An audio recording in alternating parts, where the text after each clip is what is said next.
Dark are the chains that keep a nation down. That moment is now late. Today I speak on behalf of the millions of Africans, whose names will never appear in these glossy reports, but who pay the price for every lie written in them.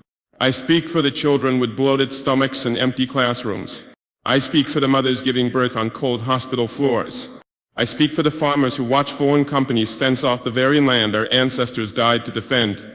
I speak for the youth angry awake and asking how long. You see, the world is changing. Empires are trembling. Colonial mosques are falling.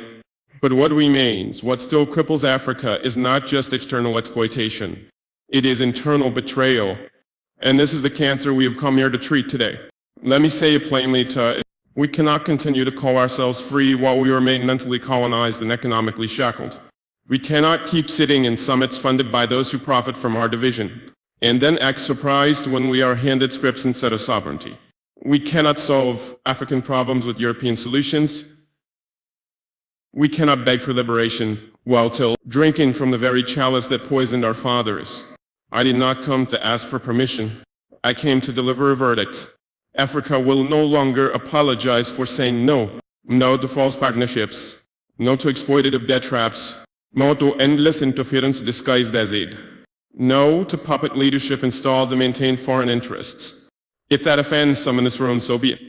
If that draws the scorn of former colonizers, let it, because we are not here to comfort oppressors. We are here to resurrect our dignity. And if this union means anything at all, then let it begin today. Let this be the day Africa said no. No to silence. No to fiat. No to exploitation. No to the illusion of sovereignty while begging for budget support.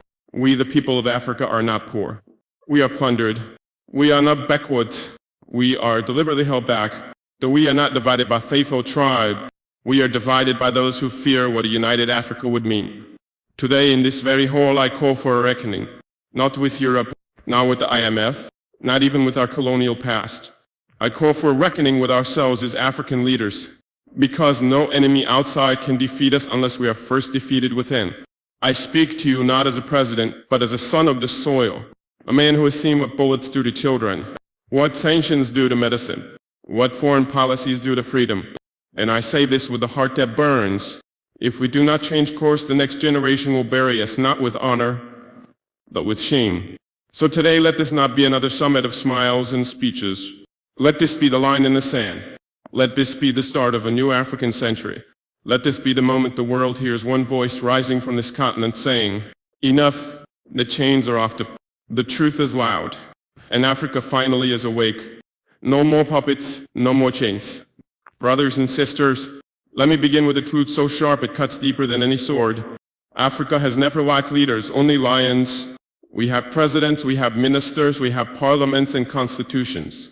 But for too long, many of them have been dressed in fine suits, sewn by foreign hands. They walk proudly through golden halls while their people sleep on dust floors. They toast with champagne at donor conferences while their farmers drink from polluted rivers. And why? Because too many of our leaders do not serve their people. They serve their paymasters. This is not leadership, this is puppetry. And today we cut the strings. Let me speak plainly. There are men in this room, perhaps at this very table, who are still reporting back to Paris, to Washington, to London before they report to their own people. There are leaders who fly abroad to sign deals their citizens will pay for with blood, sweat, and generations of debt. There are presidents who come into power through elections funded not by the people, but by foreign embassies and shadowy development partners. They hand over our resources, gold, oil, land, in exchange for temporary power, personal wealth, and photo ops.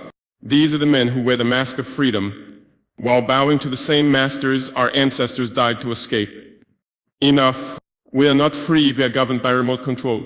We are not sovereign if our budgets are drafted by foreign consultants. We are not independent if we must beg for the right to feed our children with our own grain, to mine our own minerals, to use our own currency. What is this if not the refined how they whip our governments into submission with interest rates, sanctions, and conditions? So I ask you, what has really changed? Is the puppet less dangerous because it wears a national flag? Is the slave less bound because the chains are invisible? To the African people watching me now, I say this: you were not born to be ruled by foreign interests hiding behind African faces. Your soil is sacred, your voice is powerful, and your destiny cannot be outsourced to Brussels, Beijing, or Washington. Leadership is not diplomacy with the oppressor. It is defiance in the face of injustice. And I say to every African leader who still plays this game of silence, the time has come to choose, be a lion for your people or be a puppet for your masters. But know this history is watching, and our children will remember who stood tall and who sold them for silver. This is not about Burkina Faso alone. This is about Africa. This is about reclaiming the sacred responsibility of leadership, not as a privilege but as a burden carried with honor. I reject the puppet strings.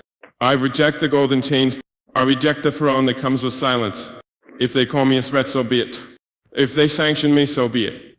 If they try to erase me, I would rise 10 times stronger, because I would rather die a free man than live as a well-fed slave. And to every young African listening to me, remember this. Your freedom will never be given to you. You must seize it with both hands, guard it with truth, and defend it with unity. Today I reaffirm my no more puppets, no more chains, no more masters' time. Only Africa standing tall, unshaken, and unapologetically free. The lion has roared, now let the empire tremble. The price is silence, how African leaders were bowed. You ask, how did we get here? How did a continent so rich become a beggar at every table? The answer is simple. Our betrayal was bought and it was cheap. The continent wasn't conquered with guns this time. It was conquered with grants, with visas, with Swiss accounts, with scholarships for our children to make them forget where home is.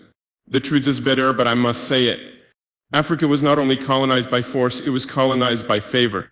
They offered our leaders comfort in exchange for their people's suffering, and many accepted. They came bearing aid but wrote contracts soaked in deception.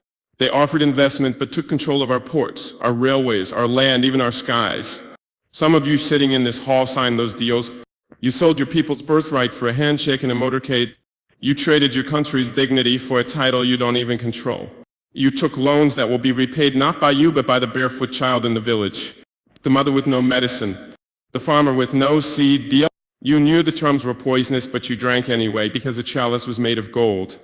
Do you not say, they don't need to assassinate us anymore. They don't need to stage coups or drop bombs. They just invite us to conferences, clap when we speak, and send us back home, still broke, still blind, still believing we are partners. But we are not partners, we are pawns. In the price of our silence, a continent drowning in debt, rich in minerals but bankrupt in opportunity. A land where presidents live in palaces but their citizens sleep in fear of hunger, disease, and hopelessness. Do you know how many contracts have been signed in the past decade that give away oil blocks, uranium mines, and forests for cents on the dollar? Do you know how many military bases sit on our soil not to protect us but to watch us? And who speaks up? You are not. Because when you are paid to remain silent, truth becomes the enemy. And when comfort becomes your God, justice becomes inconvenient. But I am not here to remain silent. And I did not come to this summit to be liked. I came to tell you, the continent is bleeding and many of you are holding the knife. You wear the garments of revolutionaries but act as colonial managers. You sing the songs of Kwame Nkrumah and Thomas Sankara, but you quote from the playbooks of their killers. When a true voice rises, you call them a threat. When a young African speaks of sovereignty, you say he is knave-dead. When a nation stands up, you isolate it, mock it, sanction it. But no, this Tory asset, no amount of fear, no cocktail dinner, no foreign pressure will make me abandon the truth. I have seen the contracts, I have read the classified letters, and I know that many African leaders were not just bribed, they were bought. They became salesmen of suffering, middlemen for misery, distributors of dependency. And the saddest part, they still smile in the photos, still speak of African solutions, still raise the flag, a flag whose meaning they've long forgotten. And to them I ask, how much is the soul of your nation worth? What price tag did they place on your people's future? And when you kneel before the World Bank, the IMF, the foreign emissaries, do you still hear your mother tongue echoing in your soul, or has it been replaced by the language of servitude? I am no perfect sehe, but I have chosen not to be a tool of empire. And if that makes me dangerous, so be it. Let me be clear. Africa is not dying of poverty, it is dying of betrayal. And the betrayal came from within. But here's the good news. If we were sold out by our own, we can be saved by our own. We don't need to look to the west. We need to look each other in the eye. We need to find again the fire that once burned in the chests of Lumumba, Nyerere, Sankara. Because Africa does not lack talent. Africa does not lack courage. Africa lacks the unity of leaders who are not for sale.